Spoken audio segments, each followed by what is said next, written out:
Good morning and welcome to Growth and Regeneration Scrutiny panel. We're meeting in the Town Hall. It's the 26th of February 2024.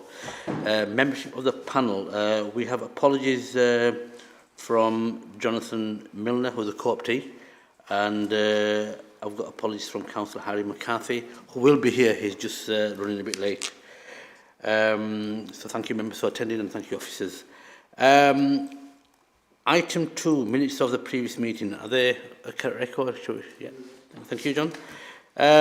Item 3, declaration of interest. If any members have got any interest, please complete the relevant form and give them in to Jenny at the end of the meeting. And if you are speaking on anything, you may wish to declare at that time as well. John? Chair, normally we introduce ourselves so that people watching know who they are. Okay. John, you want to introduce yourself? Yeah. John Taylor, Kirklees Ward. Councillor Manisha Kaushik from Netherton and Crossland Ward. Councillor Zarina Amin, Ashbrow Ward. Councillor Sulia Richards, Newsom Ward.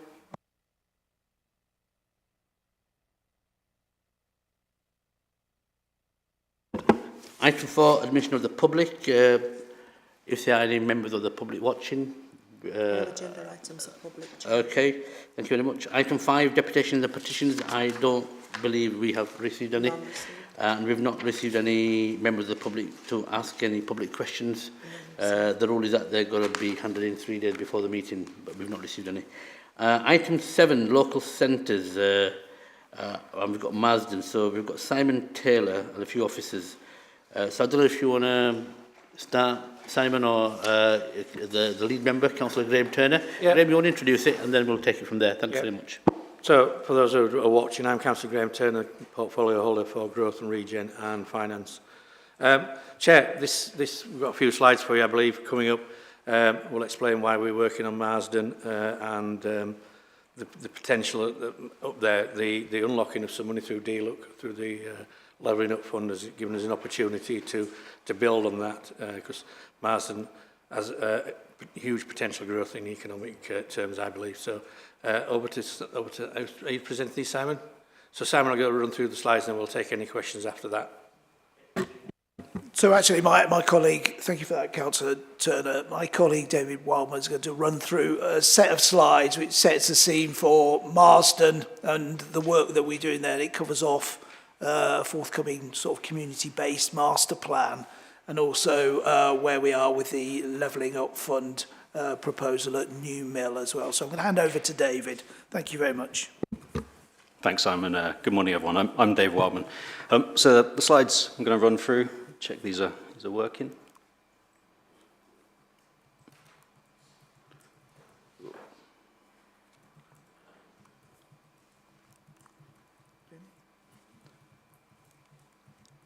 They're not moving on. Oh, there we go. Oh, we've skipped on too many now. Joy of technology. Is it really patchy? Yeah, there's a long delay. Do you want me to do it? If you could, that'd be helpful. Thank you. So this first slide just builds on what Councillor Turner said in terms of the potential, the economic potential in Marsden is not being realised at the moment. It's a great successful village, but it's got a constrained commercial offer. There's a lot of out commuting. There's a lot of issues caused by local traffic and parking, and there's a lot of unused properties and mills in the village that is impacting the quality of place. As Councillor Turner mentioned, the funding has been secured through DLUC for the regeneration and redevelopment of New Mills, which is right in the centre of the village. That came through the Levelling Up Fund Round 2. And then alongside that, we've also got the investment that's happening in the Transpennine route upgrade project to Marsden. Those two investments together, along with a really active community that's been realised through the recent place standard engagement, I think all present an opportunity to bring them together and do something positive in Marsden. So the master plan will provide a structured approach, a framework to really help unlock development, and bring forward future opportunities for growth. Last year, a report was taken to Cabinet, and that delegated authority to progress with a master plan. A report is going back in a couple of weeks' time to seek endorsement for a partnership-led approach. If you can just go on to the next slide, please. Thank you. So the master plan, it will set out a long-term vision, think about future projects. So this is both from a commercial, a transport, a master planning point of view, really help the council and partners pursue future funding opportunities. In terms of, it will build on local engagements. There's been a lot of really positive engagement to date, so this is sort of continuous engagement and builds on top of that. And that's where the proposed community partnership sort of comes in, and that really help embed this sort of community and place-led approach in the development of the work. And it's just really important, the last bullet point on the slides here is that the council will remain the accountable body in developing the master plan. The partnership will be there to help shape the approach and really help encourage high levels of community engagement and oversee the development of the plan so that it's sort of locally endorsed as we go through. The next slide just gives a bit of an overview of Marsden, different key locations in the village highlighted. The big sort of reddy pink sort of block in the centre is the new mill site where the Levelling Up Fund is being used. The purple is the high street, and you can see how they're so closely linked. To the south is the other major mill in Marsden, and what we're proposing with the outline there is that there's sort of a core and a secondary area of this master plan. So we think about the core of the town centre and build on Levelling Up funding and the station, but also look to future opportunities further into the future. The next slide, please. So I talked quite a lot about the sort of this community-led approach. So what we're proposing is that we form a partnership made up of up to 10 local representatives, and each one of those listed is to be represented is intended. So following today and the cabinet meeting in mid-March, we'll be then working with the community to identify individuals to represent in this partnership. The next slide provides a summary of the scope. I touched on this about learning lessons from previous local centres, master plan development work. Also, the community partnership approach will help make sure that it's really local issues are understood. But the focus will be on master planning, public realm, transport and commercial opportunities. And we'll be developing that scope over the next couple of months. But as I mentioned, the council is a accountable body. There'll be clear gateways and milestones as we work through to make sure that the council and the partnership are comfortable with progress being made. And engagement and consultation will be really important throughout. The council have just recently completed the place standard work and a series of engagement there, and that'll be resulting in a sort of place standard action plan. So this is about building on what's gone before and trying to align it with the engagement that will be coming forward on the Transpennine route upgrade, and also with the consultation that the private team will do on the mill in due course as well. Next slide. So that summarises the master plan. Just to cover off as I've mentioned it and ended on it there in the last slide, is the mill. So for those that, depending on what you know of the scheme there, but we secured $5.5 million from Department for Levelling Up, and that's to support the redevelopment of the site. There's a total project value of between 17.5 million there. So this is about refurbing that existing mill, new commercial space, new office space, potential residential. And really it's about focusing on that lack of employment and really there's a demand for employment space in the village, so it's creating that. And probably important point is that last bullet is that the funding is allocated to the council as the accountable body, but the work is being undertaken and led by a private sector team, led by the landowner and the Crowther family there. So the council are the accountable body and the local planning authority, but we're not leading the work. And the next slide just gives a bit of a summary of progress to date.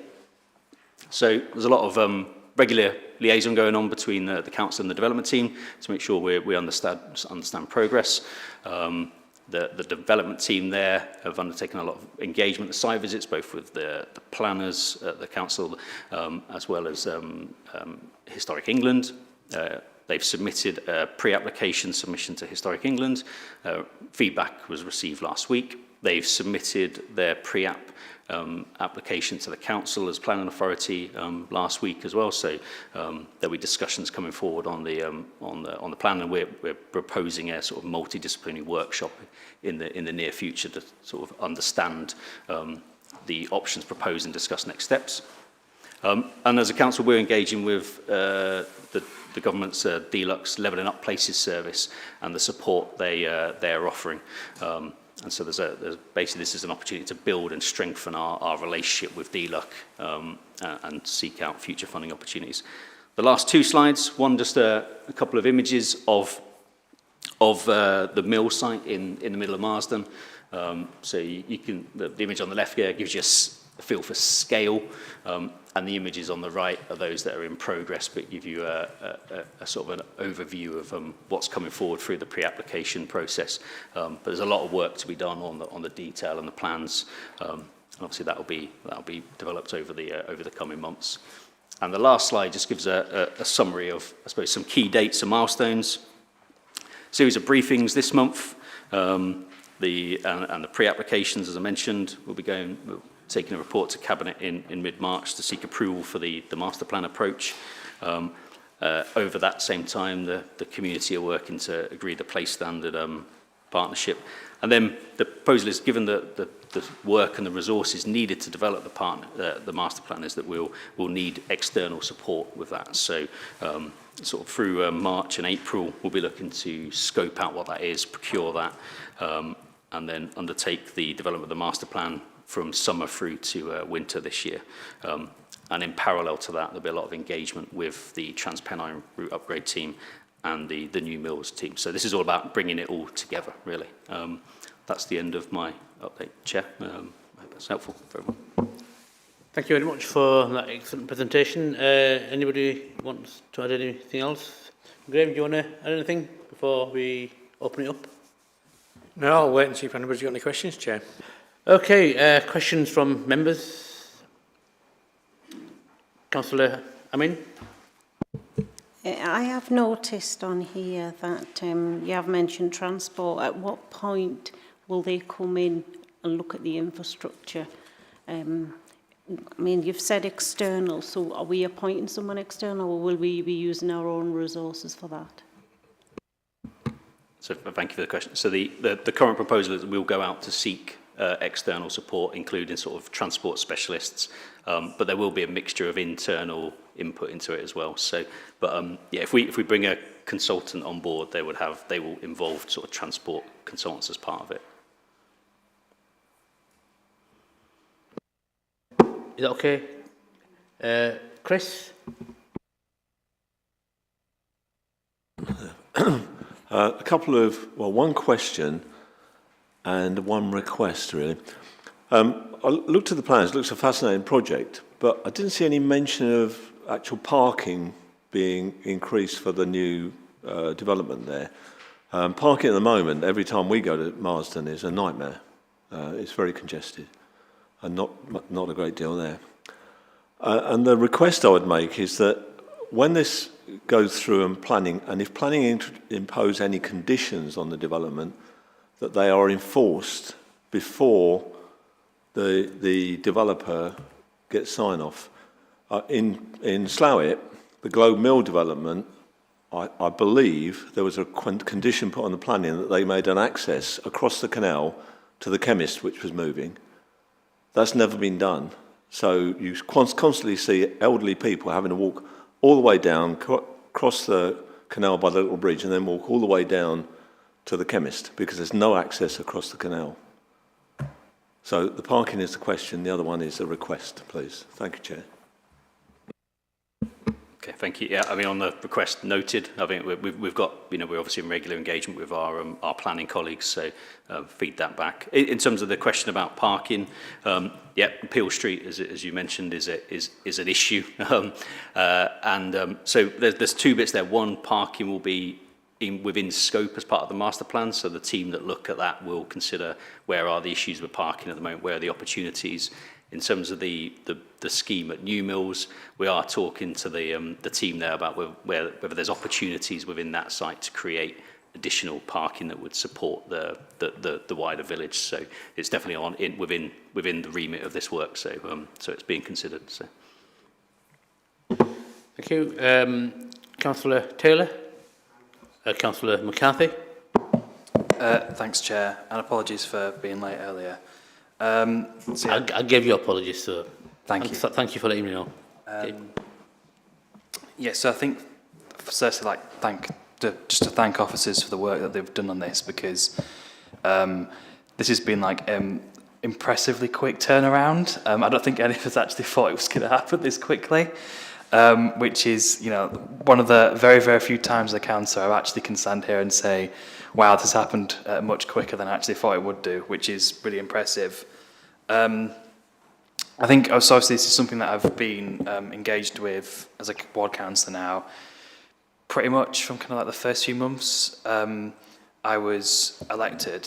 And I think it's sort of, the genesis of, as you've mentioned, would be the Levelling Up Fund bid that was submitted. And I think there is still quite a lot of angst in the village about, definitely happy that money is coming into the area, and that's really, really positive. But, if it's a feeling that if there's money attached to something, there should be some kind of strings attached to that. Now, unfortunately, as a council, we don't have as much power to sort of influence that, but hopefully if this can do that in some way by kind of, putting together some kind of action plan, that would be really positive. And also, I think just because, Marsden has a huge amount of potential as an area, and once we get this plan together, hopefully it can be used to sort of fight for other bits of funding and have more of a strategic approach to stuff. Just to pick up on a couple of things. The first one is the pre-application submission.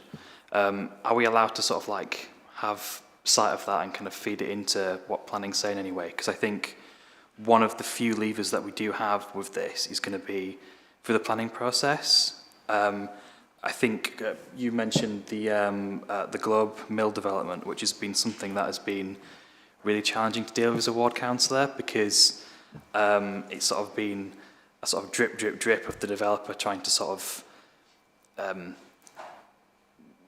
wiggle out of some of the obligations that they have, and it's been quite difficult to sort of make sure they stick to them. So it was really good to sort of keep on from the very start, sort of making sure they fulfill their obligations and that we're sort of dealing with them. I think it's really positive as well that we would get perhaps the developer to sit on the community partnership board, because if we're engaging with them throughout the entire process, that's going to be much better. We don't want to have kind of an antagonistic relationship with them. And also just to sort of pick up as well, I think parking in Marsden is one of the biggest issues, and that's hopefully something that we can deal with as part of the planning application, and also something that we hope that we'll be able to do something via the place standard engagement. And I don't really want to get into a situation where we deal with something as part of the place standard action plan, but for some reason there's some kind of a conflict with, I know we talked about it before, but some kind of conflict with stuff that's come out of the master plan as well, to try and minimise the conflict there as much as possible. So yeah, thank you, Chair. Thanks, Councillor McCarthy. David, you want to respond to it? Well, first of all, thank you for your positive comments, Councillor. So I think in terms of the master plan, you're right. I mean, that's all about that strategic approach and being able to target funding opportunities. In terms of the pre-applications that we've just received, and we have got a meeting hopefully coming up, but I'm sure we can share those in due course. And your point about the developer being part of the board, or the sort of the partnership approach. So yeah, they're on the list. I think the list of it does include sort of landowner developers. So we intend to invite the landowner onto the partnership if they're interested. If not, we'll make sure that they are actively involved in the work that the partnership are doing. So yeah, so thank you for your comments. Thank you. Councillor Turner, you had your hand up? Great. Yeah, excuse me, Chair. Just following on what Harry said, When we first started talking about this, as we know, we're ambitious for our already existing 5 town centres that we're working on. So I suggested we ought to start thinking about what we do in the next 5 or 10 years when we get those done. So Marsden was like, if you like, it's on a B list.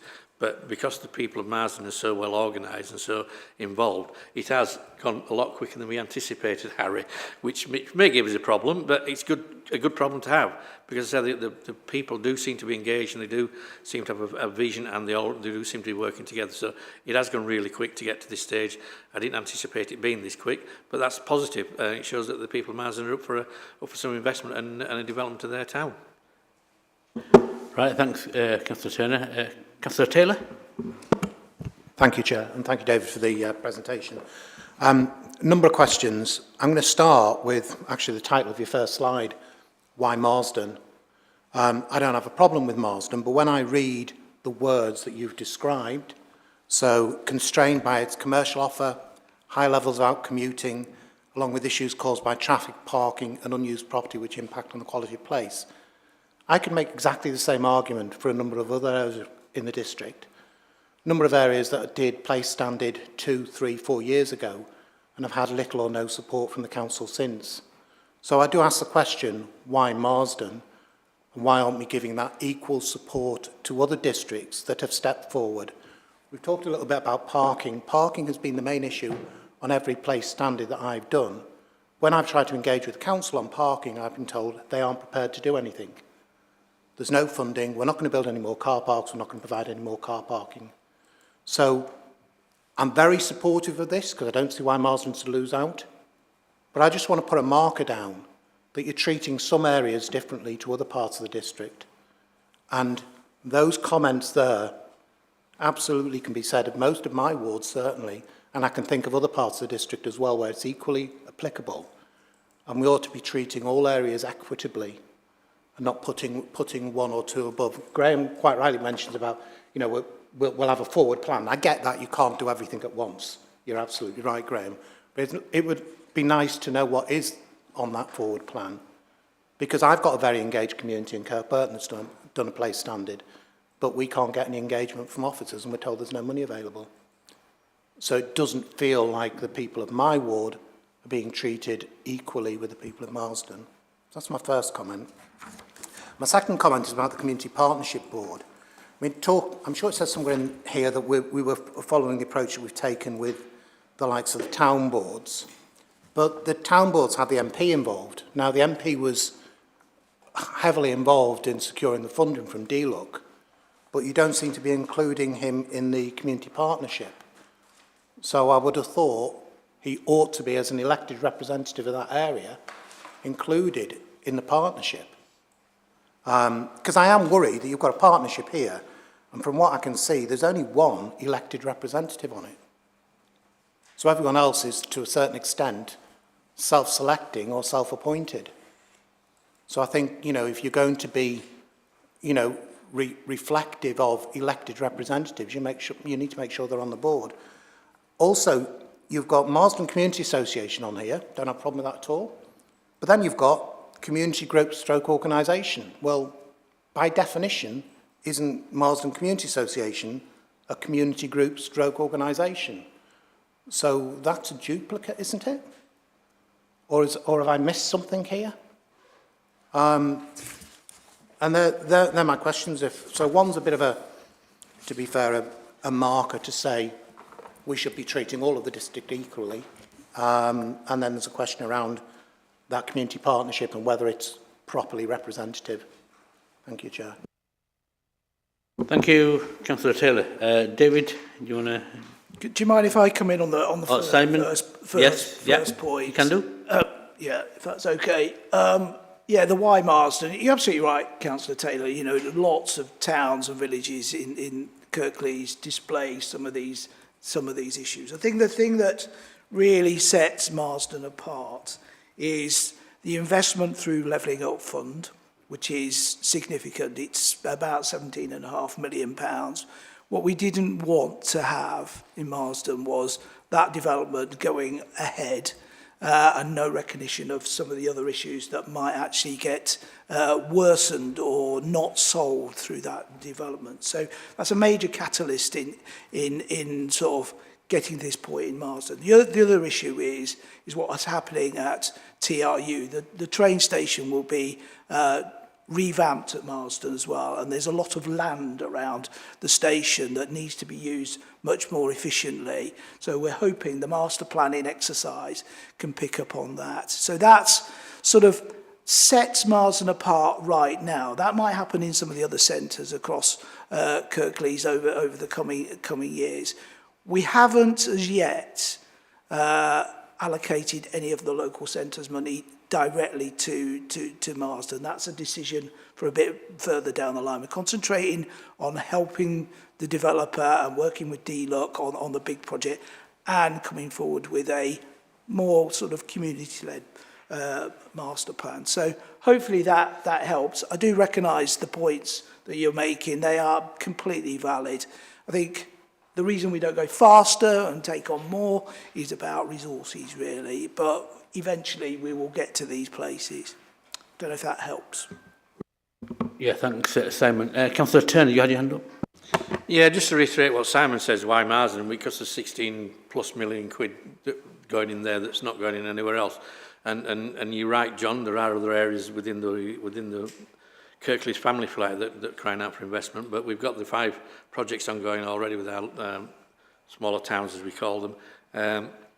So there's a limited capacity within the opposite call. There's a limited capacity how much money we can invest in them, and hopefully, once, as I said earlier, we will have start to develop in the future a B list, so that when we've done those, because I think it's important you have a pipeline of events, because what we found in the past, and we've not had that pipeline of things in there, not that longer term vision, so we've gone from project to project, and when money's become available, and it usually becomes available at fairly short notice, we're at a very short time frame to spend it, we haven't always been able to maximise that opportunity. So developing a longer list will allow us, should money become available, to start to look at invest in other areas. And we could invest £1 billion across Kirklees, which we could probably still invest even more. But that's what's kick-started this, is that money from DLUC and the investment from the owners of the mill. Thank you. David, do you want to add anything? Nothing to those two. I would say the same thing, probably just to come back to Councillor's second point about the membership of the community partnerships. So I think it's not building on necessarily the I suppose like the approach that have been adopted in terms of town boards where you have to have an elected, but it's very much community focused to support engagement. But I will take your point about whether the MP should be a member. We'll take that away and give that some consideration and come back.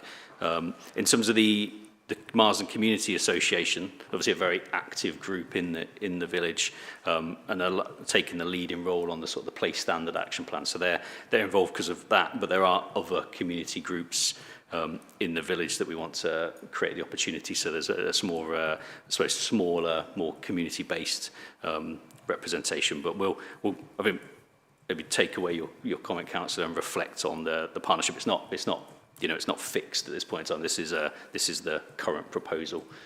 So give that some thought. Do you want to come back in, John? Yeah, just on, I'm struggling why you're saying you need to take away and think about whether you involve the elected member of Parliament in it, given that they are elected by the people of Marsden.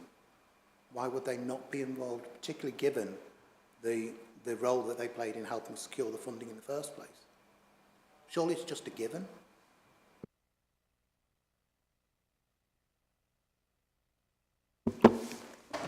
Anybody want to answer that question regarding the local MP?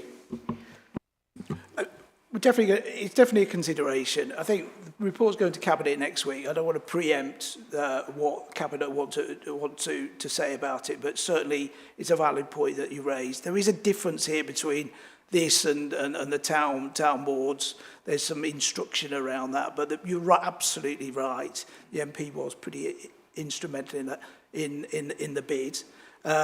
We need to work out how that works.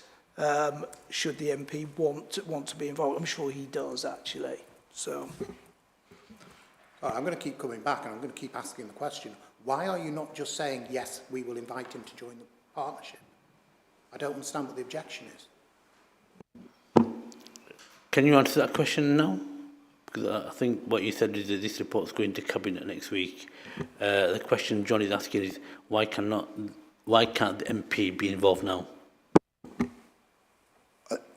I think partly because it's a cabinet decision. We've set out what we wanted to do. It's a cabinet. I think what we adjust the report to include that. So, and at the end of the day, they'll make that decision.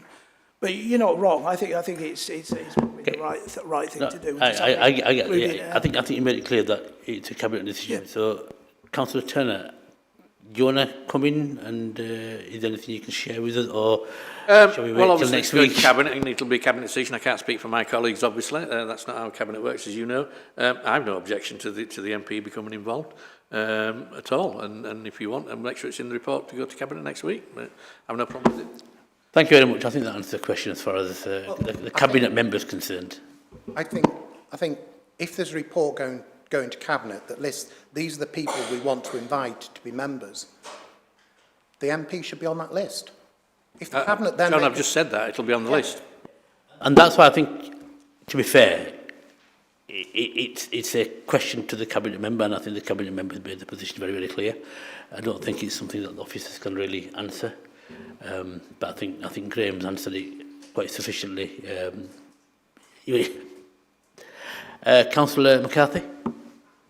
Yeah, just to come back on some of the things that Councillor Taylor has raised. I've got no issue with the MP being on the board, really. I'm sure Paul Davies will do a fantastic job on that board. But, you know, I think just to give some context to this, which is, you know, I think we haven't had any engagement for our MP on this kind of as it's been going along. And I think if we can do that in the future, that would be really positive. Certainly, I know that this Level Gut Fund bid, when it was approved, was quite a surprise to everyone. And I think that comes to why Marsden. It's about having that community involvement and council involvement in this project and in this bid, and also kind of about wider aspirations for the village. I think we're very, very positive about the funding that is coming in, but we want to, as far as possible, make it as accountable to people that live in the area as we possibly can do, and also kind of link it in with a lot of the other projects that are happening locally. That's really, I guess, why Marsden. I don't think it necessarily precludes it means excluding other villages or other areas of the district. I would like to see everywhere in the district have investment and funding if possible, but because this funding is coming in and we need to plan for it, that's the reason for Marsden having this master plan. So yeah, it was it was a comment really. I don't think anyone really needs to answer that question. Okay, thank you for your comments, Councillor Susan Lee Richards. Thank you, Chair. Obviously, welcoming the funds to come to Marsden, and it's a lovely village, and as many people have mentioned, parking is one of the problems with it, especially when they have community events such as the Jazz Festival. And I hope that the community partnership has got sufficient local business and groups on board in order to make sure that when development goes ahead, that in the short term, the disruption is kept to a minimum so that the high street and the businesses and the local residents aren't disrupted too much, and that's part of the master planning process. Okay, thank you, Chair. Thank you. David? Thank you, Councillor. I think just to I mean, the plan is definitely to have, you know, representation from local businesses. So we're planning to approach like Hanson's, the music school, Peel Street, Riverhead, like basically all those businesses that are on that front really. So we do want to engage with them and find and the idea is that we'll have representation on this partnership, but then we will also be doing more detailed engagement through the development of the master plan as well. So there'll be a partnership that will sit there to help shape it, but then there'll be everybody in the village will be able to engage in the process as we develop the thinking around the master plan. So yeah, and noting things like the Jazz Festival and the Cuckoo, all those things and the impact that has. So yeah, all be considered. Just to reassure them. Thank you. Thank you very much. Any more questions from anybody? No, thank you very much, David and Simon and Councillor Turner. Did he say he's going to Cabinet next week, Graham? I believe so, yes. 12th. 12th, right, okay, no problem. We look forward to seeing that go. Okay, thank you, members. We'll move on to the next item on the agenda, which is item 8, Kirklees local plan update.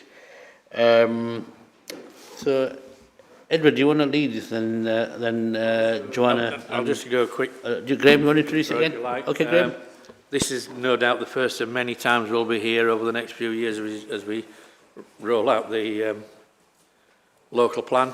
I think we've got a few slides for you in a moment, but we're making progress. As you will appreciate, these things take a little bit of time, and we're a bit short in capacity as usual within the planning department. We're making reasonable progress at the moment, I believe, and we're moving forward quite nicely. So we'll have a few slides, and then we'll take any questions after that. So over to you, Joe.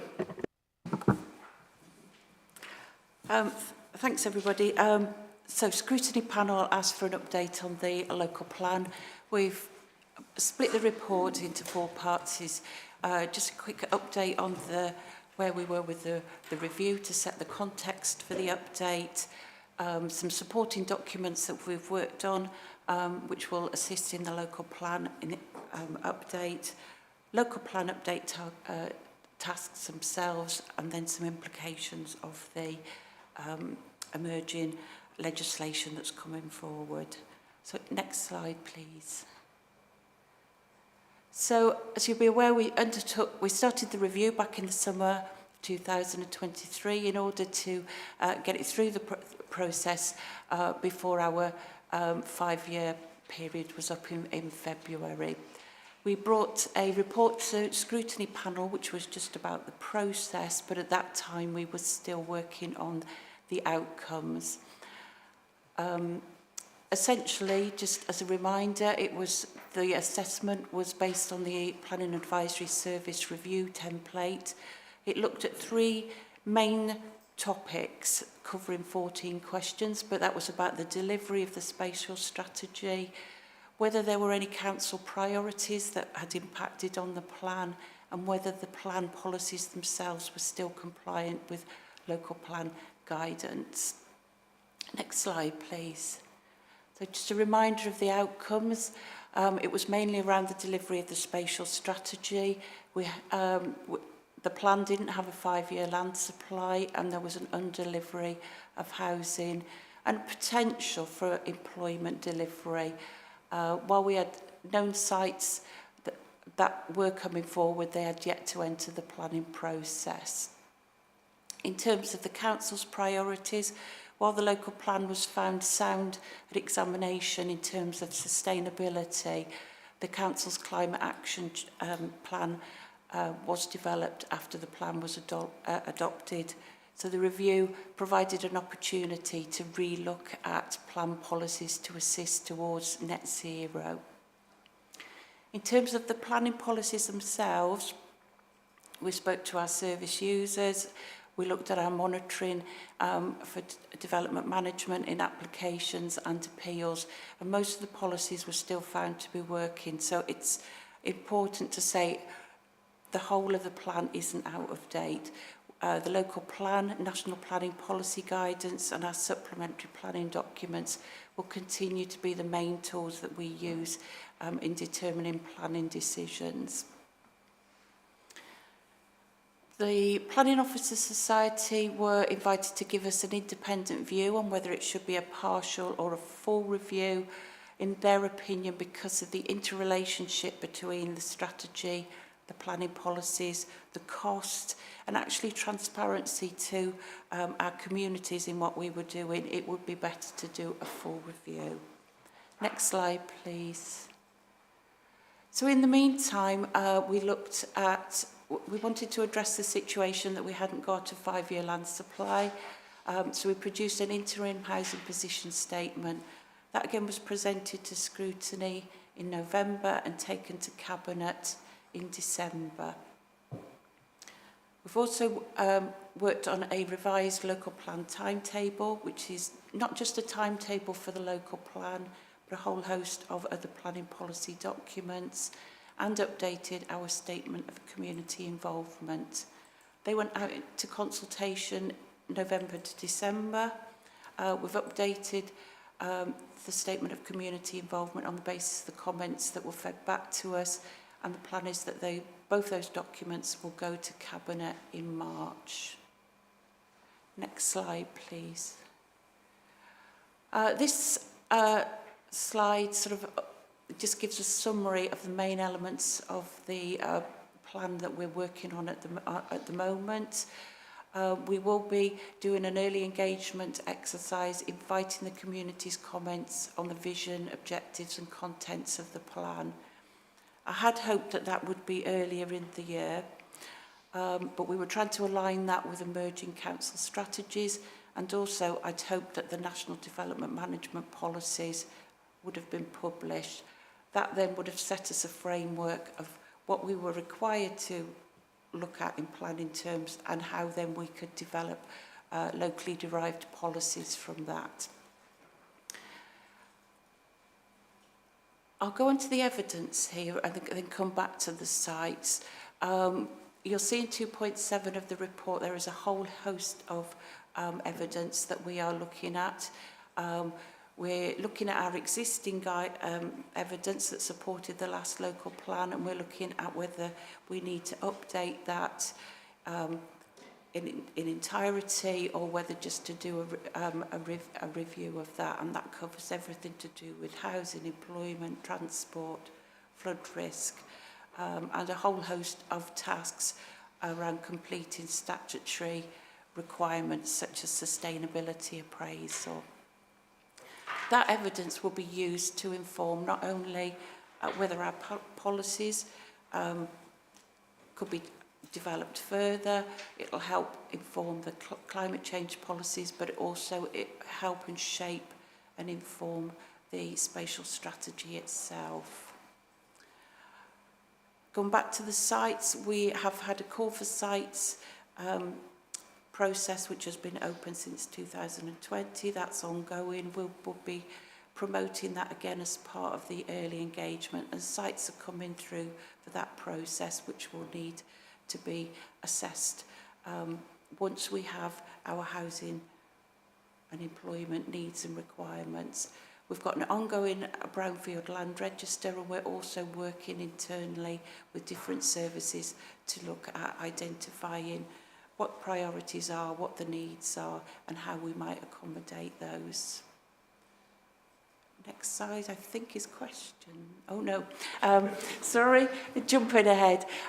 So again, this is just a marker. There's lots coming through in planning guidance, as you'll be aware. We've had a revised planning policy framework.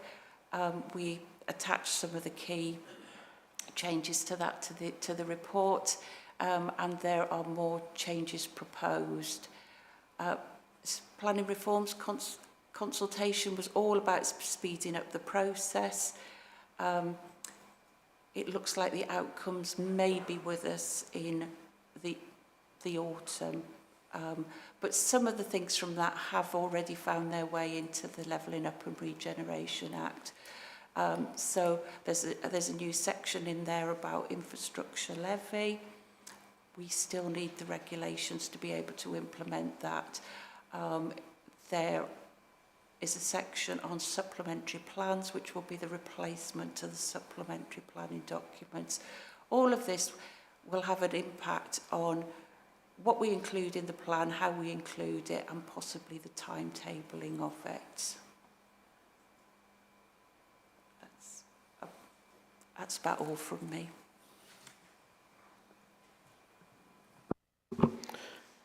Thank you. Anybody want to add anything before I open it to members? Graham, do you want to say anything before I open to members? We kept those slides short and sweet, if you like, so members got a brief overview, because, as I said right at the start, there'll be lots more opportunities as we progress to see where we're getting to. I mean, and as Joe pointed out, one of the problems we have a little bit at the moment is we get suggested changes might be coming through, and then we get a bit of drip feed of some changes. So we're a bit in limbo with some of this at the moment. It would be nice to get some clarity about what proposed changes are. We all know, I think, that the planning system needs some changes, but until we get that clarification, we press on with what we have already. Thank you, Councillor Turner. Questions, members? Councillor Smage? Yeah, thank you. Can you perhaps outline how this work is going to align to the environment strategy work?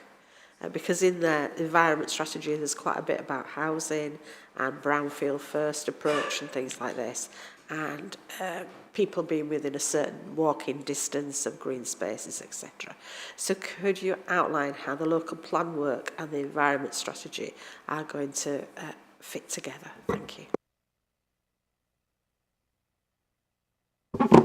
Want to take that, Joanne? Thank you. Yeah, we're very mindful of all the sort of the council plan itself, which has been renewed, which has a new vision in that. We'll be feeding that into the plan. The environment strategy, the inclusive economy strategy, transport strategy, health and wellbeing strategy. We're looking at setting up an internal board where we can bring the right people together to start discussing the implication of those, so that we can align the strategies and we use it as evidence to shape and to inform our decision making moving forward. Councillor Turner? I'll just add to that. In the early days of when we were discussing whether we should do a partial or a full plan, when we decided to go for a full plan, my conversation with the opposites, let's try and make this the greenest possible local plan we can. There will always be limitations on that, but then that is our aim. One of my aims anyway is to make it the greenest local plan possible. But as I said, there are restrictions within that, but as far as possible we will make it the greenest we possibly can. Thanks, Councillor Turner. Councillor Smith, are you okay? Yeah, I think I'm just a little bit concerned when you say you're going to set up a group to align all the strategies with the local plan. The environment strategy is due to go to Cabinet, I believe, and so I would have hoped that there would have been some work already in how the aspirations in the environment strategy feed into the local plan work. We have already been working with various people who will feed into that strategy. We were part of the climate change workshop that took place earlier in the year. We had a lot of partners internally and externally from that we've been working with.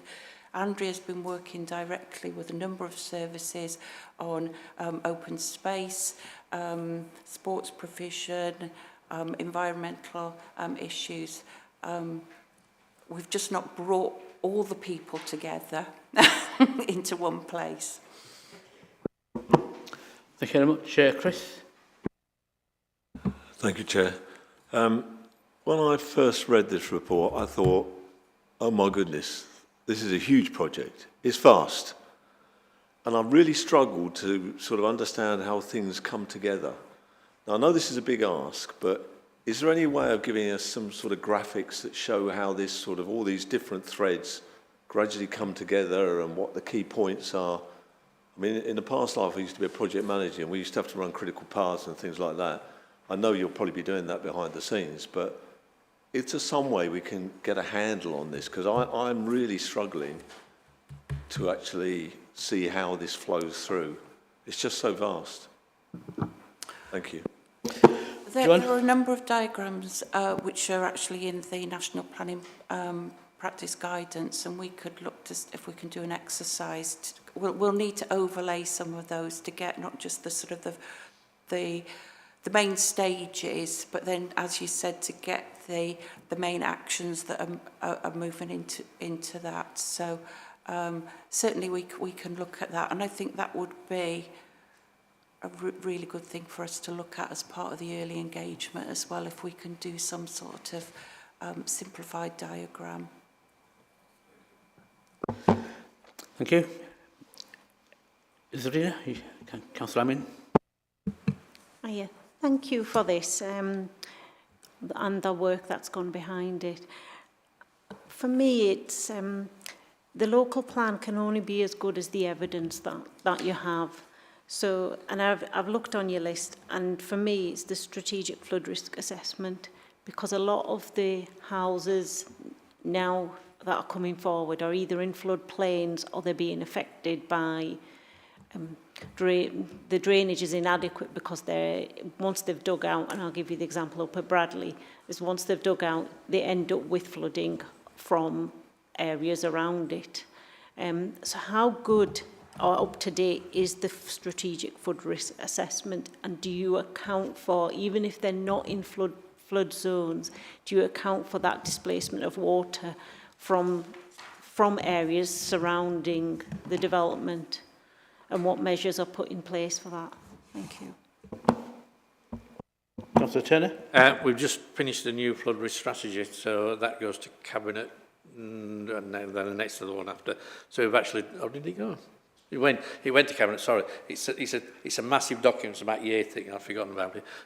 So we've already done that. We have to do that every so often, we have to review that, so we've done that. And it's very clear, and through legislation, that something in flood zone 3, for instance, can't be built on. So we have a new strategy, and it will be taken into account this, but don't forget, a lot of those things are picked up during planning anyway. The planning process, they'll look at the factors and what the mitigations are about with attenuation tanks, etc. So it's very much in view. One of the problems you got with flooding, of course, is we're never quite sure how much is going to rain and when. And we know we've seen up and down the country more rain I think the wettest February on record. So we constantly have to review that to try and mitigate these what's clearly climate change issues. So that'll all taken into account during this process and during the planning process. Thank you very much. Councillor Amin? Yeah. It's just a follow-up. So that would cover those sites within the flood zone, but what about the ones that are not, and there's water displaced from areas where they've been digging, and that does affect the development? I think the main concern is it affects surrounding houses that are existing and that are already there. We are already working with the Environment Agency and our flood risk colleagues to look at an updated strategic flood risk assessment, and our flood risk team will be feeding all those issues into that assessment to evidence the local plan. Okay, thank you. Any more questions? Councillor Taylor? Thanks, Chair. Thanks, Joe. I was holding off, giving other people a chance. So there's a number of things I'd like to talk about. I'm just going to pick up the flooding one first and just follow up with what Councillor Amin said. There are two issues really around flooding. One is the requirements on an individual development about putting in place that, I can't say that word. Attenuation. Thank you, attenuation. Attenuation tanks is based on an assessment of the likelihood of flooding, or the likelihood of, it used to be like 1 in 100 events, and those events are getting more frequent. Is there something we can do through this process to perhaps update our policies to give more strength to the planners when they're looking at these developments, so that they put a greater emphasis on the amount of surface water that they're able to capture through these tanks, so that we reduce that risk? Because I see it across my patch as well, where there has been a development done, it's taken away natural soakaways, you put this tank in place, but actually when we get heavy rainfall, it's not adequate. So that's the flooding element.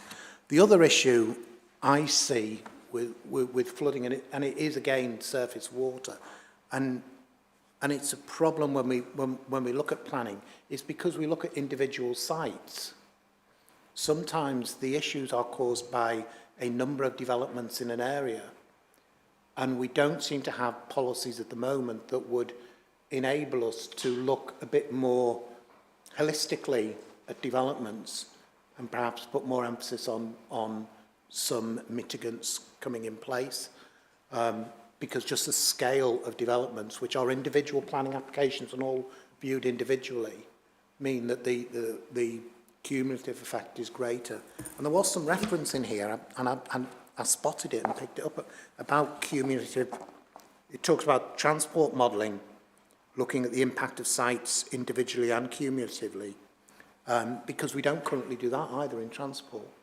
We look at individual sites. And before we started today, we were chatting, and I was talking about, though it's not strictly in my ward, but in Almondbury ward, at the bottom of Lepton, on Penistone Road, you've got huge developments going on there, individual sites. You've got some developments now coming in my patch down Stores Hall Lane, which all will impact on one major road. But because they're all looked at individually, each developer manages to dismiss the fact that they need to do anything about the impact of their traffic, because they're only adding 20 cars or whatever it may be, and they've transport modelled it away. But the cumulative impact, and we don't seem to, currently in our planning policies, to be able to pick that up adequately. So if we could try and see if there's anything we can do around that. So, I mean, I've mentioned flooding. Transport is another example. There may be others as well. Other things I'd like to take the opportunity to mention. I was going to mention the sustainability strategy that Liz picked up. She got in before me. But I think there's a lot of good stuff in there, and I agree with Graham that if we can somehow develop policies and plans that make it much greener, I think that's something our residents would like as well. And we know how happy they always are when we do have housing developments in villages. At least if we can do them in a way that perhaps suggests that, you know, we'll make it greener and perhaps a bit nicer, that, you know, that would help mitigate some of those issues. The other one that's not mentioned anywhere, and nobody's mentioned yet, but again, I wonder if there's something we can do with our planning policies to strengthen, and that is tackling the fact that retail is shrinking.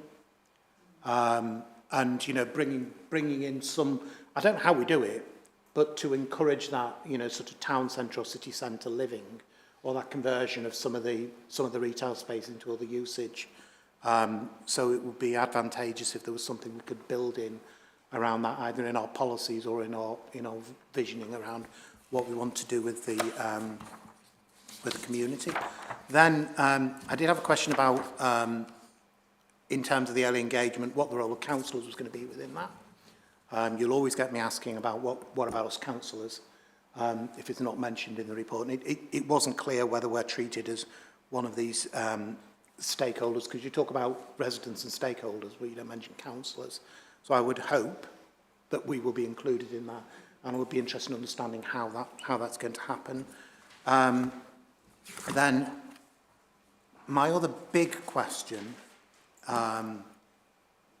is around, again, coming back to the point that was made about the evidence, it's only as good as the evidence, and that's about housing need assessments. I asked questions about the existing housing need assessment on the back of some of the place standard work that I'd done in my ward, and never really got any answers. And my question was, how did you define what the housing need was in my place? We talk about place-based a lot, and it seems there wasn't anything. And when I questioned a little further, how do you determine what the housing, who do you go and ask what the housing need is for, say, Dewsbury? Is it the people who live in Dewsbury? Is it the whole of Kirklees? Do we not ask anybody? How do we know what the housing need in Dewsbury is? And, you know, I use, you know, I was saying this earlier on, I use a perfect example. The house next door to me sold. People who moved in came from Sheffield. So how the hell would we have identified them as having a housing need in my village of Shepley? We wouldn't have done. And the reason I asked that question, and it's not so much about the numbers, it's the type of houses. We need to have place-based housing policies, because the type of houses that need to be built in different parts of the district are going to be very, very different, because they need to reflect the fact that we talk all the time about Kirklees is a very diverse area, different communities, different types of communities, and we need to have policies that reflect that.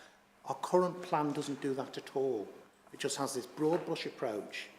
I was trying to get, in one of the developments in my village, I was trying to get more houses built for first-time buyers, but wasn't allowed to, because it didn't meet with our affordability policy.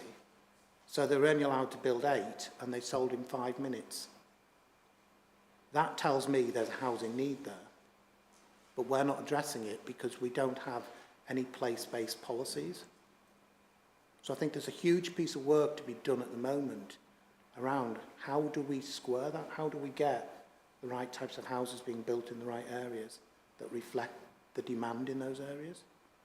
And I genuinely don't know how we do it, but it is something that we need to address. And I think I'll pause there, Chair, because I think I've probably rabbited on for enough. I hope you managed to catch some of them, Joe. Thanks, John. A lot there. Who wants to? A couple of things. We talked about the climate change. It's actually mentioned in the report. It is only a short paragraph and seasons and miss, but it's 3.4 in the report. So we do recognise that we need to work within climate change and air quality in the new plan. I get what you're saying about cumulative effect, but it's a couple of years since I was last on planning, but it was always told that wasn't a planning consideration because you had to look at each individual planning application in its entirety as an individual application. So you're right, it is a problem, but if you're not allowed to take that into account during the planning process, it's a planning process that's wrong, and it's some changes need to be made, and we need that probably needs central government to tell us what we can do. But you're right, we were always told you can only look at it from that point of view, that application, and we know there's an impact, cumulative impact. But that was the rules, and say it may have changed, but that's what we were always told when I was planning committee, and I did it for about 10, 11 years. So that, I get you, I agree entirely with you on that, but as I say, that's something that probably needs changing, but I'd say that might be national factors. Just on that one, Graham, it actually says in the report, transport modelling will be required to test the impact of the revised spatial strategy. The impacts of the proposed sites individually and cumulatively will be considered as part of the site assessment process. Yeah, that's obviously we moved on since we did the last local plan, so yeah, now I we've agree. got a bit further on. So yeah, I agree, but as I say, that's something we will be looking at because obviously that, but on a planning basis, it was always that's the rules. What else did you say? Oh, there was quite a lot, weren't there? Oh, the housing strategy needs. We did a paper some time ago about assessing the needs of houses from memory, because we changed some of this, what we thought we needed, certainly in North Kirklees, I remember we did that. So we've done that sort of thing. And you're right, it's a challenging job, but you have to sort of look at what the population is, look at what the projected population growth is, and try and second guess as best you can on the evidence you've got what the housing needs may be. But we did do a policy on that some time ago, and I can't just remember when it was, but it's a little while ago, so we have done something on that, because we wanted to look at more, putting perhaps different style of houses, certainly North Kirklees. So we have done some of that, I'm sure, but it's a while back, so. David, did you have your hand up? Yeah, just a couple of points before I hand over to Joe, who will come back on some of the technical issues. So I do get the members' concerns around issues like cumulative impact and what the local plan can do about that. Similarly, around the role of local centres and the role of retail within them, and similarly around housing needs. I think it's important to understand that there are limitations as to what the local plan can do and is there for. It is a large-scale land use document and process that obviously intends to set the land use for the future. There are, as members have said, a number of policies in the council that exist to deal with some of the matters of detail. And the local plan does deal with some of these issues where, if, for instance, the planning application process can't deal with, as Councillor Taylor says, as the issues around cumulative impact in the same way. The local plan will look at cumulative impact as is set out within the document. So an example of that is from the previous local plan. There's identified that there was need for infrastructure improvements, so schemes like Cooper Bridge and others come out of a local plan process to identify where there are already constraints in terms of the road network and what needs to happen to be able to facilitate development in future. So there is a role in terms of cumulative impact within the local plan process, which I'm sure colleagues will go on to talk about. However, we have to look at the distinction then about what the local plan can and can't do on the other areas that Councillor Taylor talks about. So from in relation to town centres, the local plan will identify the hierarchy of town centres and the roles of those town centres and whom they serve and what they seek to do. In terms of the distinction around what retail does specifically in those town centres, the local plan won't necessarily go into sufficient detail around that. However, the council, as councillors know, has set out its blueprints for the town centres, which aim to support the planning process once it's a live planning process. So here in Huddersfield, we've set out clearly where we see changes in terms of Huddersfield town centre, and actually what you start to see happening is a constriction and concentration of retail in Huddersfield town centre to allow space for other uses that extend dwell time, such as our cultural heart, which brings in different uses. And you see similar happening in and around town centres across Kirklees. With regards to the housing need assessments, again, it's worth knowing that there are specific arrangements in place for councils to undertake housing needs assessments. They are largely standardised.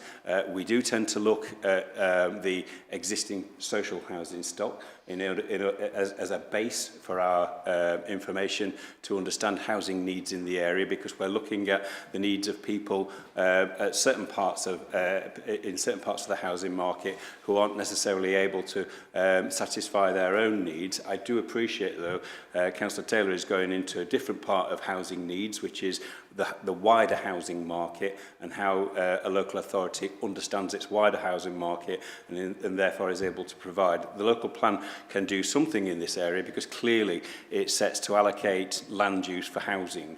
And one of the things that we do understand is clearly we don't have enough housing in Kirklees at the present time. How you then disaggregate and then determine what housing goes in place is part and parcel of the planning process in order to apply the different policies that the council has that are appropriate in that regard. So I just want to set that out before I pass over to colleagues who will pick up on matters of detail. I'll just bring Councillor John Taylor back in before. Yeah, John. just on a couple of things. A lot of what I was talking about actually was about looking at the policies that we have sat around the local plan, and if there's more that we can do with those policies, and just taking that, the housing assessment and the point about first-time buyers, it's our policy. It's not the national policy, and it's not the local plan. It is our policy that restricted the ability to sell more first-time buyer properties on a development in Shepley. So it's our policy. I'm saying what we need to do is make sure our policy is aligned with what the need is in that locality. There is, and it came through Place Standard, and it comes through every discussion you ever have, that people who grow up in that village want to continue to live in that village and want to purchase properties in that village.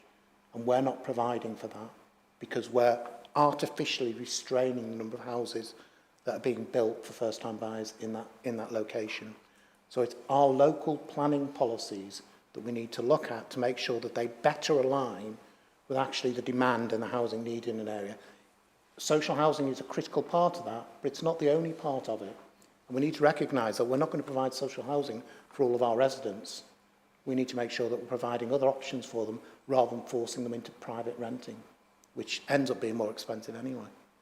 Thank you. Our main source of evidence to shape those policies would be a review of our strategic housing market assessment. And within the National Planning Policy Framework, it sets out a whole host of groups that we need to look at in requiring affordable housing, families with children, older people, retirement housing, housing with care homes, students, travellers, there's more rented, as you say, and people wishing to commission or build their own homes. So all that of evidence will be collected as part of the strategic housing market. Andrew will be able to say more about the areas that applies to, but we need that evidence before we can shape the policies. So I do agree. We can only have locally led policies if we've got that local evidence. So, yeah, in terms of assessing our need, we'll be commissioning, as Joe said, strategic housing market assessment, which we already have detailed information on that for Dewsbury Town Centre and Huddersfield Town Centre, as Councillor Turner alluded to. So the strategic housing market assessment is our technical evidence which sets our local housing priorities. And as part of that, we look at the need, and we look at the need for different sizes of houses, different types of houses, different tenure, and that's done across the district, and it's done in terms of a household survey. So we gather that information on need across the district, and that's used then to inform our baseline housing need assessment figure, which we will then look to see whether we need any uplift to that figure to take account of any aspirations that we've got for economic growth. You know, come back in, John? Yeah, for me, I get that, and I've understood that for a while. My problem is that's done at a Kirklees level. It's not place-based, and as we say, the different parts of the district have very, very different needs. So how do I know that the area that I represent in Kirkburton has the right sort of housing mix being asked for? Because what I see being built and what I see being approved through planning doesn't match with what I'm getting from local residents.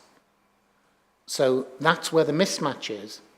It might work at a global level across the whole of Kirklees, but if you then don't differentiate between different areas and different needs, you're not meeting the needs of local people. And that's what I'm trying to get to, because I know in the last local plan it didn't work. So what are we doing differently in this one?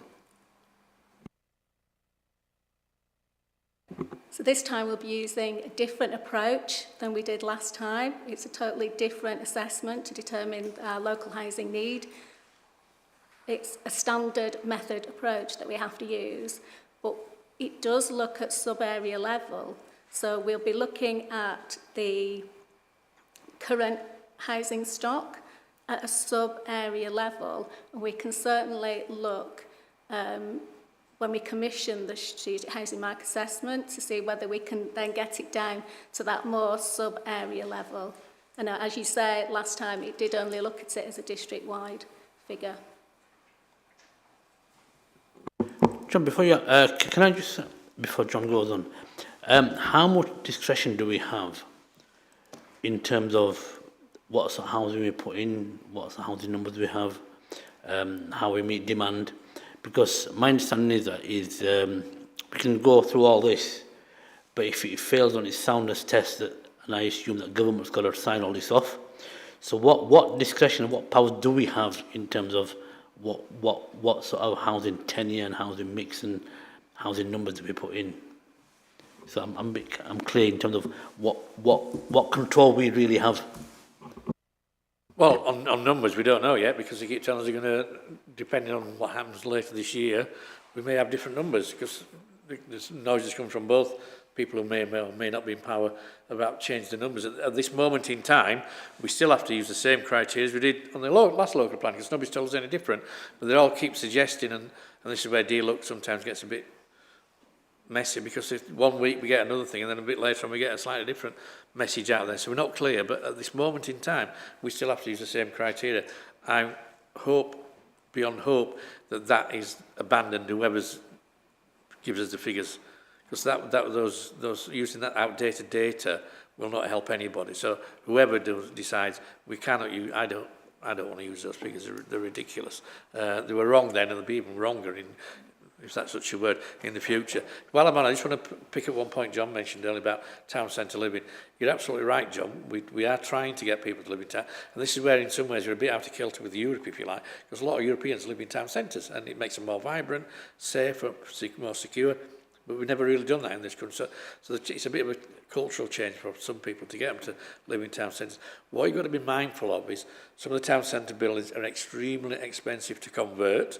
So that's a problem for one thing. And what you don't want is, you don't want somebody buying an empty office block or an empty shop and making it into really, really tiny units and cramming people in. So we do use the planning system to make sure that doesn't happen, because that wouldn't be the fair to the people crammed in there, and it wouldn't benefit the town centre. So there's a balance of affordability and getting the right size of units in there for the right sort of families, perhaps couples or single people. But we don't want them crammed in like chickens, but then we want them a decent size, but then that costs money. So trying to find the balance is proving a bit tricky at the moment. But as you know, we're trying to get estate buildings as an example of how it might work. But there's a lot of conversations still we had with Homes England and 13 Group, but we're still ongoing with that. I'm still hopeful that will happen. But some of it does take a bit of will. And as you often talk about culture change, this is a culture change, and you're rightly, it may take a little while for it to feed through. But so as I said, we are working on it. But as I said, we need to be careful. We don't want people crammed in, bed sits in the town centre, because that doesn't benefit anybody. It doesn't benefit them neither, obviously. Yeah, just going back, I agree with you, Graham, on that one. Just going back on the housing assessment need. This council is promoting place standard as a way of engaging communities. One of the items that you talk about in place standard is housing. If you want an evidence base, there's an evidence base for you. If we're not using that to shape a housing assessment need, what is the point in people like me going out and encouraging people to take part in place standard? And this is the thing I've been banging on about since I first started doing place standard, that was telling me what the housing need was in the places where I was doing it, but the council was deaf to it. It was doing nothing about it. So by now, we've got place standard all over the place. We've got, it's been really good, the success of, developing that and taking it through. We just talked about doing it in Marsden earlier. We need to be using that to form part of this. This is how you'll get your place-based housing assessment need. And it's, it's a proven thing that's used throughout the whole of Scotland. So why aren't we putting some of our, our support behind that in terms of determining the housing need? So I suppose the question is, right, is based on the place standard, the work that goes around housing, how relevant is that to the local plan? And can we use that data? I think the good points, I think what we're trying to get across is that I think it does go back to that, the kind of the organogram of how the local plan is going to be constructed. There's lots and lots of things that feed into the local plan process. One of the really, really key bits is the housing market assessment. As we said, that housing market assessment will be commissioned. It will draw from a range of sources. We'll make sure that the place standard is a really key one, because I think it's an absolutely valid point. And as we've indicated, this time round, there will be more scope to have sub-area level policies. So we will try, we've taken the steer very clearly that for a place like Kirklees, it's really important that work around sub-area level is really an area of focus this time round. Quite what that can achieve, how fine-grained it's going to be, what those sub-area levels are going to be yet, that's all work ahead of us. But it's a shift in the right direction, that it's not going to be about blanket district-wide. There will be an overall number, and I know that number is something that we talk about a lot, but then there's more scope underneath that for more fine grain around sub-area level. So we'll take those steers on board very much. Oh, I suppose the final thing I was going to say, sorry, your question was around control. I think the reality is we're probably talking more about influence than control, because at the end of the day, somebody's got to build these things and they've got to be able to make some money out of it. So I think we're in the world of influence, not control. Okay, Councillor Lismage, been waiting patiently. Thanks. I'm supposed to be observing anyway. No. Anyway, can I ask about what comes first? Because you mentioned about transport strategies, etc. What comes first, the local plan or the transport needs assessments for different places, and how they fit together? Because a lot of areas are now suffering from a lot of infrastructure not being there to support what is already being built or has been built, etc. And so how do we improve the connection between infrastructure and local plan? I know developments themselves are treated individually, and the highways look at that individual application. But if we don't have a plan for our infrastructure, how do all of these developments that are going to come forward and have already come forward feed into that infrastructure need that we have? As usual with policy, there's never a straightforward answer.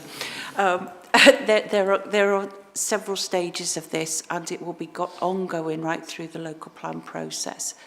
But the first point is for the emerging transport strategy is to align it with a local plan strategy, local plan vision and objectives.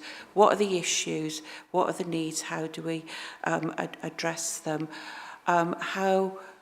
What are the gaps in provision? How can we promote cycling, walking, active travel, public transport? How do we look at the road networks? That's all part of the transport strategy that's being commissioned. That will feed into the local plan. That will help to shape the policies. It will also help to guide what infrastructure we need. We'll then need a further set of transport assessments when we start looking at the options for the development strategy.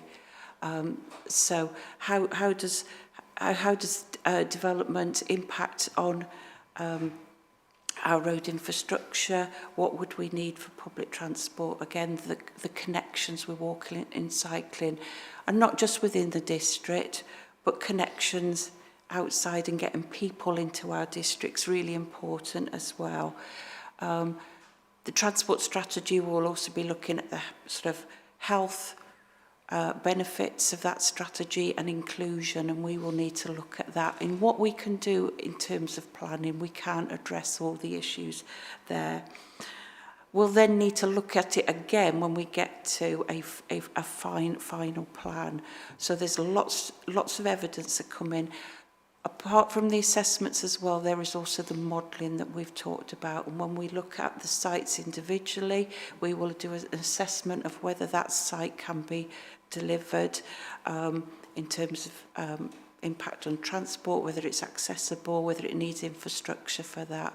Again, what are the cumulative impacts of development? Last time we also looked at the impact on particular junctions, where there might be lots of development coming into a particular area and what infrastructure was needed for that. We'll need then to develop a list of schemes, and that will be with our transport colleagues because the local plan won't have the money for that.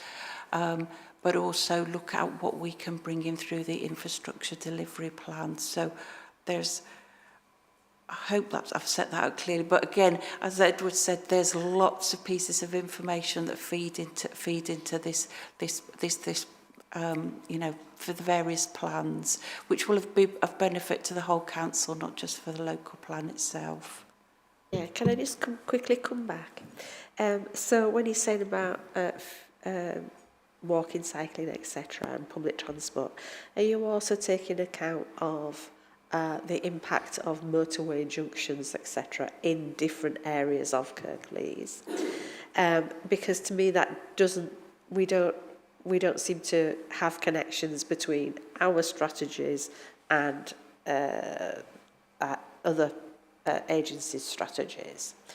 And forgive my scepticism, but previously we don't seem to have had any connection between air quality and local plan as robustly as perhaps there should be. And we don't seem to have any overarching infrastructure plans across Kirklees. We have infrastructure plans in some places, but not necessarily where there are other issues. So if I give an example, and forgive me for being parochial, but the traffic, we have a lot of traffic between Junction 27 down through Birstall and Batley. Okay, but there's no plan, overarching transport plan for that area to be able to say, if these areas want to be developed, this is the transport infrastructure that we would need to happen. And so if there's not one there, then are there any for anywhere else apart from the major places like Huddersfield and Dewsbury?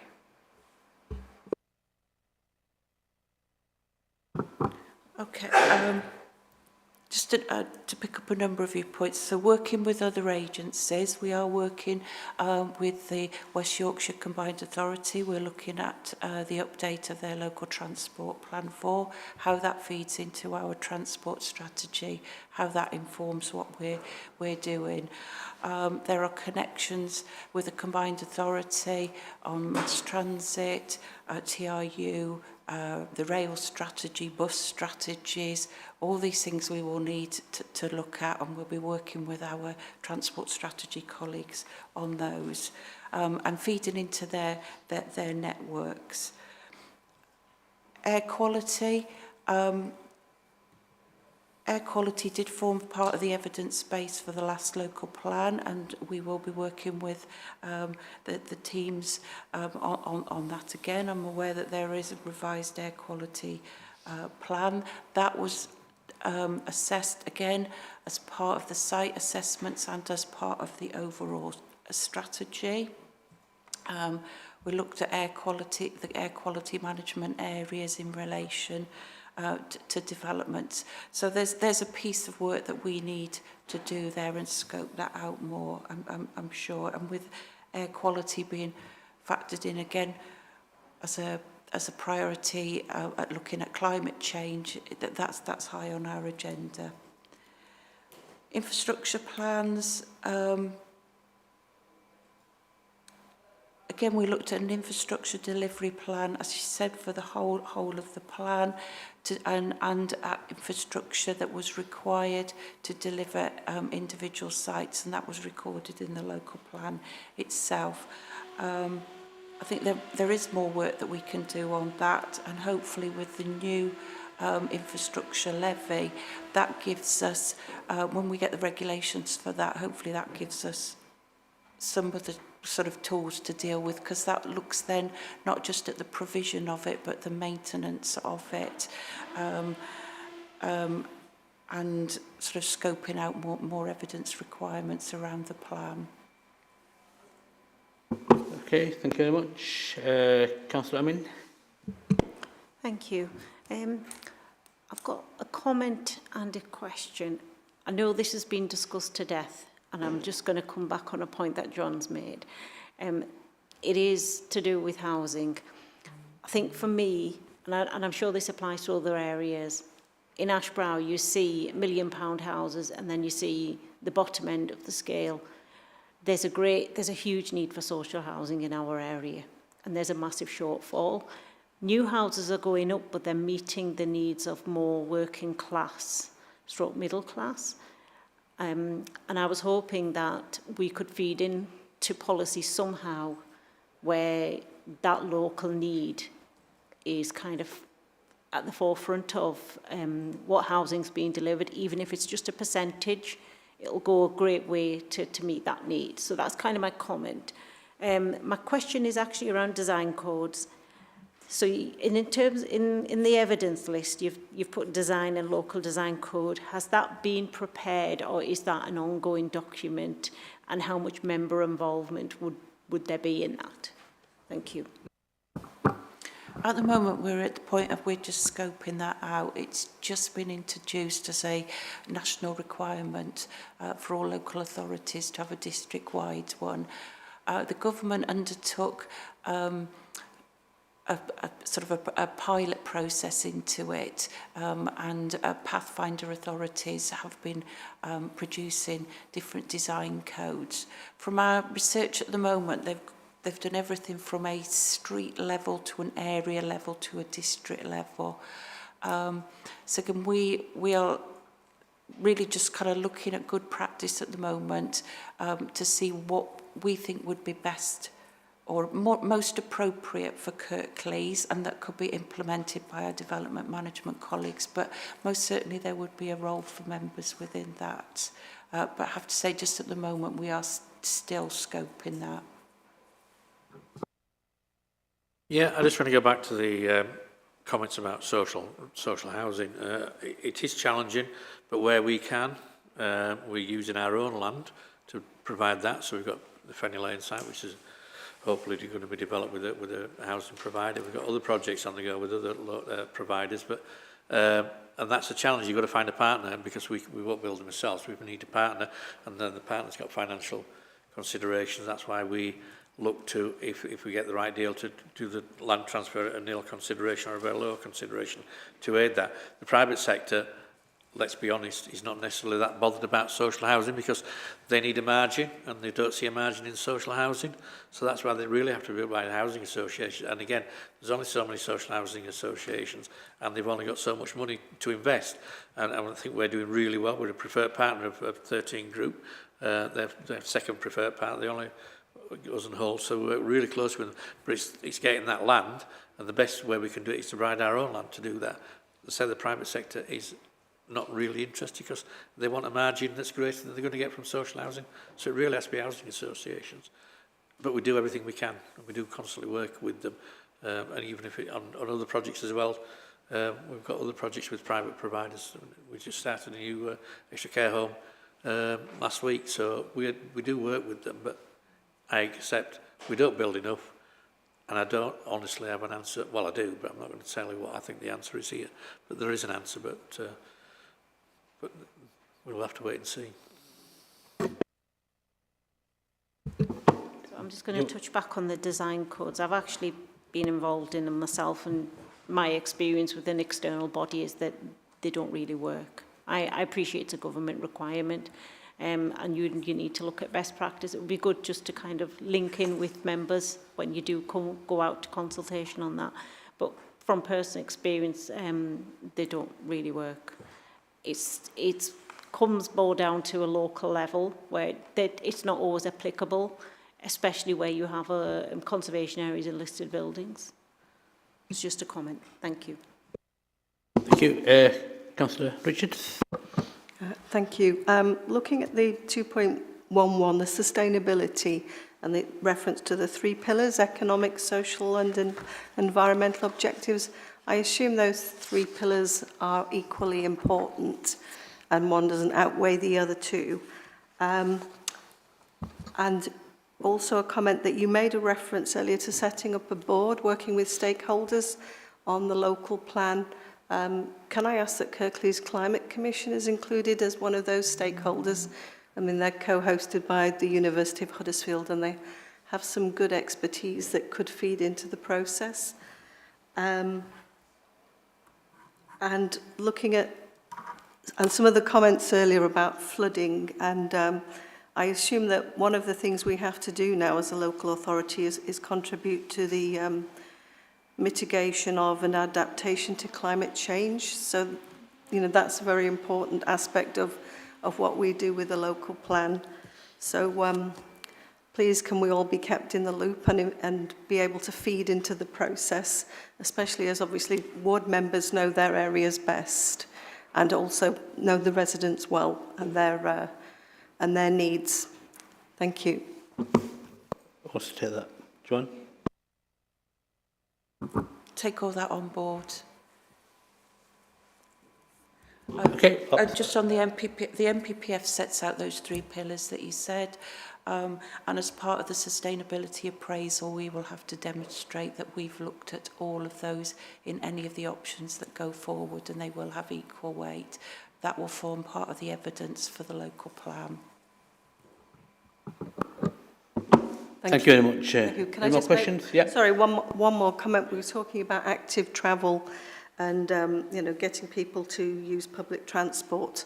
Obviously, we don't have a great deal of say over that. We hope that the combined authority will help to improve the transport plan. But as for active travel, I mean, some of our roads are in such a shocking state in terms of potholes. I think cyclists are taking their life in their hands cycling on them. So does the local plan provide for any way of improving the infrastructure so that people who do want to use active travel can actually get around the district? Thank you. The new infrastructure levy does set out a list of things that we can spend money on. But at the moment, that's within the Levelling Up Act, and it's quite high level. We're hoping as part of the follow-up regulations that there will be some more detail on how the money can be spent. Just in terms of active travel overall, you'll see in the report that we are working with Active Travel England to look at policies, good practice elsewhere, so they may have some feedback as well on how other authorities have dealt with infrastructure or going to, so we can feed that back to you. Thank you. Thank you very much. Anybody else want to raise any questions, any comments before I move on? No. Thank you very much, Councillor Graham Turner and all our officers for an excellent presentation, and also thank you very much for the responses back to the questions. There's a lot of work to do, very, very clearly, and I think what Chris mentioned in terms of it's so vast in terms of the amount of work we've got to do. I think to me the key thing is really to make sure that residents out there understand the process, because whatever will come out will actually impact at a local level, and it's important that we try and keep as many people engaged as possible. And I think, John, you mentioned that council involvement is really, really important, where we can help, will help. And I think, Edward, you did mention that place-based work would be a good place to actually get that gauge and that feeling. So once again, thank you very much.